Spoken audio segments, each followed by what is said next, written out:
কাইলৈ ঘোষণা হ'ব উচ্চতৰ মাধ্যমিক চূড়ান্ত পৰীক্ষাৰ ফলাফল পুৱা 9 বজাত আনুষ্ঠানিকভাৱে ঘোষণা কৰা হ'ব ফলাফল আৰু এই কথা অৱগত কৰিছে শিক্ষামন্ত্ৰী ডাক্তৰ ৰণোজ পেগুৱে এই বৰ্ষত পৰীক্ষাত অৱতীৰ্ণ হৈছিল 2,80,216 গৰাকী শিক্ষাৰ্থী আৰু ইয়াৰে 1,39,486 জন ছাত্ৰ 1,42,732 গৰাকী ছাত্ৰী বিজ্ঞান শাখাত অৱতীৰ্ণ হৈছিল 54,287 গৰাকী কলা শাখাত অৱতীৰ্ণ হৈছিল 2,06,467 গৰাকী বাণিজ্য শাখাত অৱতীৰ্ণ হৈছিল 17,582 গৰাকী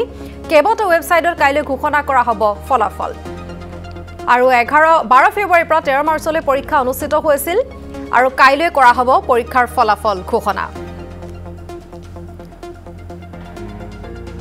আৰু শিক্ষামন্ত্ৰী ৰণোজ পেগুৱে কিছু সময় পূৰ্বে তেওঁ টুইট কৰিছে সোশ্যাল মিডিয়াৰ যোগে তেওঁ অৱগত কৰিছে কাইলৈ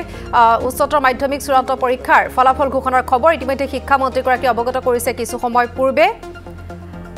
আৰু ফলাফল ঘোষণা সন্দৰ্ভত আমি আৰু অধিক জানিবৰ চেষ্টা কৰিম বিস্তৃতভাৱে জানিবৰ চেষ্টা কৰিম জ্যেষ্ঠ সাংবাদিক মুকুট ৰয় এই মুহূৰ্তত আমাৰ সৈতে আছে ফোন লাইনত মুকুট ৰয় হয়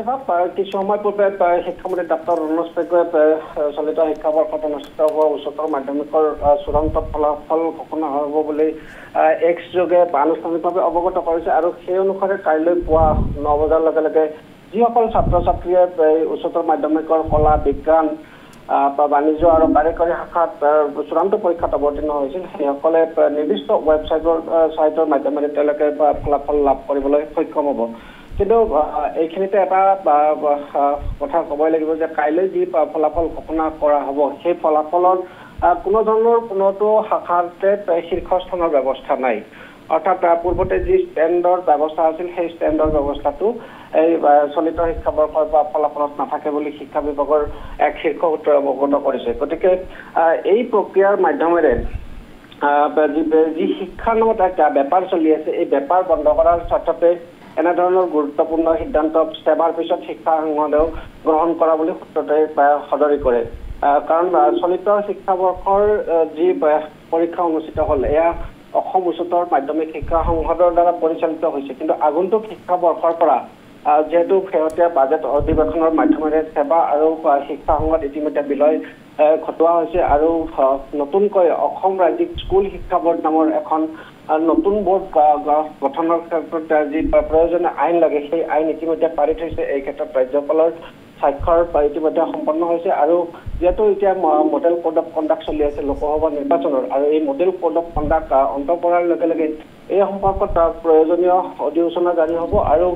যিখন নতুন বোৰ্ডৰ কথা কোৱা হৈছে সেই নতুন বোৰ্ডখনৰ অধ্যক্ষ উপাধ্যক্ষকে আদি কৰি যি ধৰণৰ ষ্ট্ৰাকচাৰ অনুসাৰে এই বোৰ্ডখন গঠন কৰিব লাগে সেই বোৰ্ডখন গঠন কৰিব যোৱা 20 এপ্ৰিলত সেৱাৰ তৰফৰ পৰা চলিত শিক্ষাবৰ্ষৰ হাইস্কুল শিক্ষান্ত পৰীক্ষাৰ ফলাফল ঘোষণা কৰা হৈছিল আৰু এই ফলাফলতো কোনো ধৰণৰ শীৰ্ষস্থানৰ ব্যৱস্থা ৰখা নাছিল কিন্তু তেওঁলোকে প্ৰথম 3টা শীৰ্ষ স্থানপ্ৰাপ্ত অৰ্থাৎ শীৰ্ষ নম্বৰ লাভ কৰা ছাত্ৰ ছাত্ৰীসকলৰ বিশেষকৈ 5 গৰাকী ছাত্ৰ ছাত্ৰীৰ নাম তেওঁলোকে নিৰ্দিষ্ট যি প্ৰেছ বিজ্ঞপ্তি আছে সেই প্ৰেছ বিজ্ঞপ্তিত উল্লেখ কৰিছিল কিন্তু শিক্ষা সংসদৰ দ্বাৰা কাইলৈ যিখন 7 বজাৰ লগে লগে প্ৰেছ বিজ্ঞপ্তি প্ৰদান কৰা হ'ব সেই বিজ্ঞপ্তিখনত ইয়াত কেতিয়াৰ পৰা পৰীক্ষা অনুষ্ঠিত হৈছিল যে কেতিয়া এই সম্পৰ্কত অধিসূচনা জাৰি হৈছিল ফলাফল কেতিয়া ঘোষণা কৰা হ'ল কিমান ছাত্ৰ ছাত্ৰী অৱতীৰ্ণ হৈছিল কিমান ছাত্ৰ ছাত্ৰী উত্তীৰ্ণ হ'ল কিমান ছাত্ৰ ছাত্ৰীয়ে অনুত্তীৰ্ণ হ'ল এই ধৰণৰ তথ্য সম্বলিত এক প্ৰেছ বিজ্ঞপ্তিহে প্ৰকাশ কৰিব কিন্তু সেই প্ৰেছ বিজ্ঞপ্তিত সেৱাই যিদৰে 5 গৰাকী শীৰ্ষস্থান লাভ কৰা শীৰ্ষ নম্বৰ লাভ কৰা ছাত্ৰ ছাত্ৰীৰ নাম উল্লেখ কৰিছিল সেই নামসমূহ নথকাৰ সম্ভাৱনাই অধিক বুলি শিক্ষা বিভাগৰ সূত্ৰটোৱে সদৰি কৰিছে গতিকে কাইলৈ যি ফলাফল ঘোষণা কৰিব কেৱল ছাত্ৰ ছাত্ৰী অভিভাৱক সকলে নিৰ্দিষ্ট ৱেবছাইটৰ মাধ্যমেৰে লাভ কৰিব কাৰণ সেই নিৰ্দিষ্ট ৱেবছাইটত যেতিয়া ফলাফল লাভ কৰিব লগা হয় ছাত্ৰ ছাত্ৰীসকলে ৰোল আৰু নাম্বাৰ বাধ্যতামূলকভাৱে আপলোড কৰিব লাগিব গতিকে কেৱল ছাত্ৰ ছাত্ৰীসকলেহে এই ৱেবছাইটৰ জৰিয়তে ফলাফল লাভ কৰিব আৰু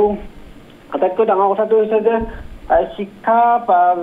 যি নামত এটা বেপাৰ চলি আছিল মেধাৰ বেপাৰ চলি আছিল বিশেষকৈ ব্যক্তিগত খণ্ডৰ যিসমূহ শিক্ষানুষ্ঠান আছে এই শিক্ষানুষ্ঠানসমূহে শীৰ্ষস্থান লাভ কৰা ছাত্ৰ ছাত্ৰীসকলক তেওঁলোকে বহু সময়ত বিনামূলীয়াকৈ নামভৰ্তিৰ ব্যৱস্থা কৰে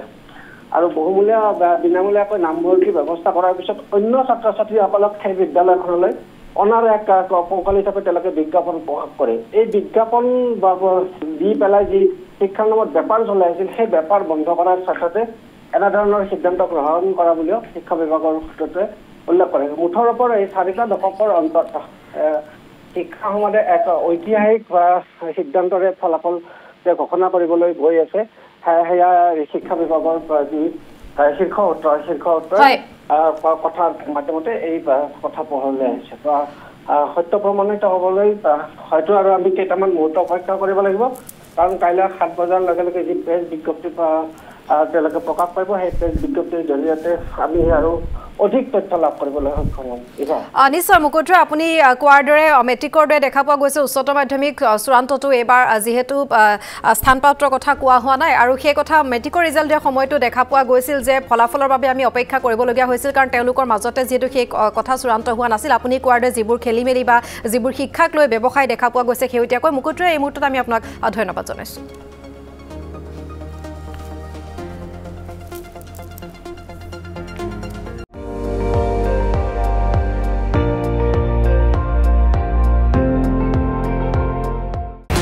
আপুনি চাই আছে ND24